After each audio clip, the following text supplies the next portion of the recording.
Kabutsukoy, magandang umaga sa lahat. Dito pa rin kami sa Tacloban ng Courage. Pang 7 days na namin ngayon, wala pang advice. Maganda talaga. Di pa tapos yung good fortune.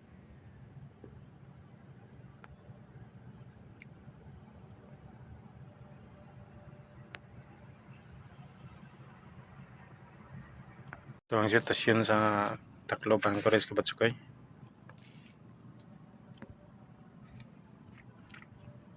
May papasok na towing birds. Ito yung nagre-reger.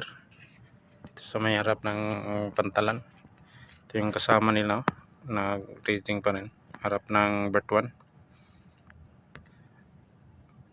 1. May tatlong parin mga Kabutsukoy. Nakadak sa bird 1, bird 2, bird 3. Yung C4 din, nag-pull out na. Ngayon lang. Kahapon din may dumating na abiga. Wala pang advice mga Kabutsukoy.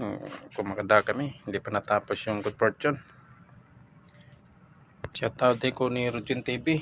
Nasa Asuncion the Lord. Ni Cap Abinoha o ni Captain Navarro. Andun sila ngayon mga Kabutsukoy sa Rumok ng Courage na hanggang Kurahe. Waiting for advice din sila. Magkarga sila ng bigas Kabutsukoy para Dumaguete.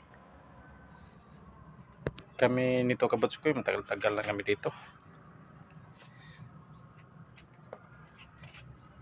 Sige mga Kabutsukoy, God bless sa lahat.